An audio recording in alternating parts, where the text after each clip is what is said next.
finally opening up about how this Irish boy and this American girl fell in love and uprooted our lives to Spain, part 4. This is where it gets juicy. So, to explain a little bit more about a mission for the Church of Jesus Christ of Latter-day Saints, for 24/7 for the entire time of our missions, we are just there focused on the purpose of our mission, which is to teach the gospel of Jesus Christ. That's all we do. On the mission, the boys are referred to as elders and the girls are referred to as sisters. That's the title we go by. And while you're on the mission, you get sent to a specific location, but you get moved around that area. So we were in Indiana, but we got moved around different locations. And also at different times in the mission, we have different types of meetings where we get together and we have different trainings and things like that. So at one point in my mission, I had been on my mission for about 14 months, so just over the halfway mark. So we had this meeting where we all got together. It was like a big meeting where loads of the missionaries all got together. And we were going to get together to have trainings and listen to different people talk. And at one point in the meeting, I was looking down, taking notes, and they announced the next person who would talk. A sister missionary was going to get up and give a little speech. And I looked up and I saw the most beautiful girl I have ever seen in my life. But there was more than just that she was beautiful. I can honestly say, and this is very personal to me, there was like an aura around her. There was like a golden glow. There was something so special about this girl. I had no idea who she was. Never seen her before in my life, but I could tell she was a special individual. So an important thing to know about the mission, like I said, for 24/7, we're just focused on the reason we're there, is to teach the gospel. Because of that purpose, we have certain rules. There's certain things that, as a missionary, you just live a different life compared to normal people. So for example, we don't have our own personal mobile phones. We don't go watch movies. Different things like that. One of the important rules is that we put aside romantic relationships for the duration of our missions. So we don't date. We don't, we're encouraged not to flirt or not to be flirtatious because it can be a distraction from what we're there for.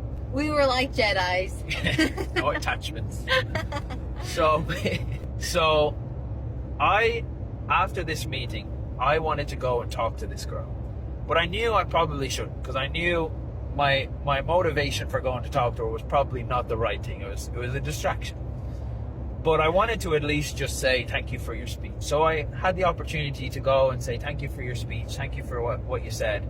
And I heard someone call her Sister Simmons. So as I said, we're referred to as elder and then our last name, and sister and our last name. So this was Sister Simmons. So as I left, I thought to myself, that's the girl that caught my eye like never before in my life, Sister Simmons. And so anyway, I went back to the location I was in Indiana, went back to doing my missionary work, and went back to just talking to people and sharing the gospel. And kind of forgot about this whole experience a couple of weeks later. At the time, I was a missionary on the campus of Indiana University, so IU. I was there on campus. And so for those of us who aren't Americans, campus life in America is a crazy thing. There's always lots of parties, always lots of stuff going on. And one day there was this like block party outside and they were playing some music. And again, one of the rules as a missionary was that we didn't listen to music. So we didn't hear any of the normal songs that would be on the radio or anything like that.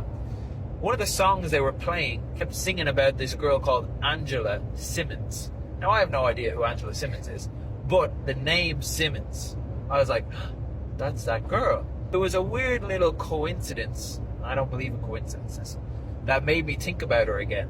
And I was like, oh, that's interesting. So anyway, I spent the next few days, it was, on my mind again, but I was focused on what I was supposed to be doing. Well, a couple of weeks after that, I get a call to say I'm going to be moved to a new location. I'm going to move and have because missionaries were always in twos. So I'm going to move and I'm going to be with a new guy. And to my surprise, I found out that in that same congregation that I was now going to be a part of, there was 2 sister missionaries. And one of them was Sister Simmons. And so I was very, again, trying to focus and trying to control my feelings, but I was very interested that I was now being sent to this place where this girl was who I had thought about and been reminded of. My first time meeting the infamous Sister Simmons was we were invited to a dinner at one of the members of that congregation at their home. They invited us over for dinner, and it was one of my first days in this location. I hadn't met her yet. And so we came in and we sat down at this dinner. And the girl that she was with, the other sister missionary, said hello to me, introduced herself, said, welcome to this new area.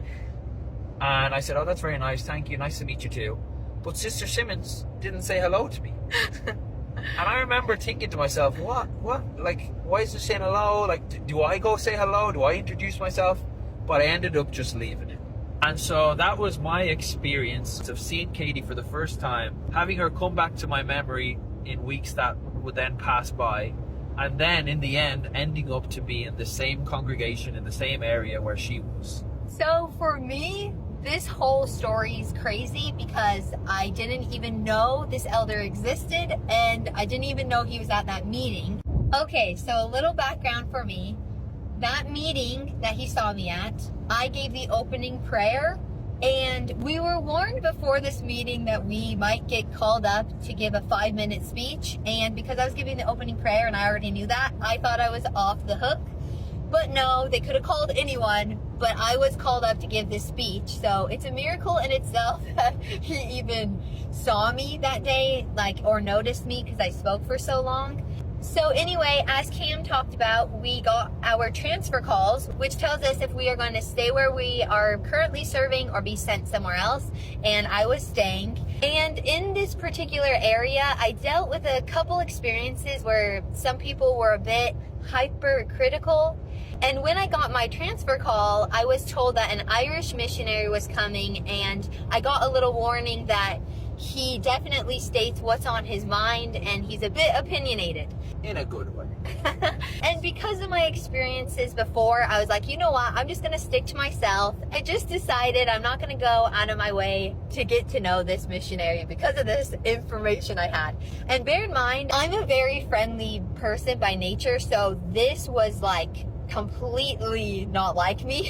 So it's kind of a crazy part of our story. So anyway, it's the first day of the transfer, and a member of our church invited all of us missionaries over for dinner. I'm already there with a few other missionaries, and this Irish missionary walks in. All of us are wearing our normal missionary clothes. You wear like your Sunday best. So typically sisters are wearing a dress or top and a skirt, and the elders wear a white shirt and tie. So it was kind of unusual when this Irish missionary and his companion came in with just kind of normal clothes, like sweats, because they were out doing a service project that day. In my head, when I first saw this Irish missionary, I'm thinking, this is the most attractive person I have ever seen. I remember thinking, when I go back to college, I want to find a guy that looks just like this. This is just my type. I found it. And in reality, I had just been doing gardening and stuff all day, so I looked terrible. My hair was all over the place. I looked mad.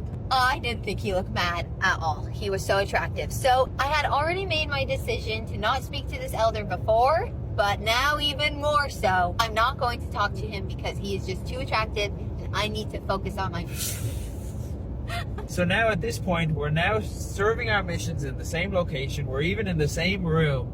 But stick around for part 5 to hear about the first time we actually spoke.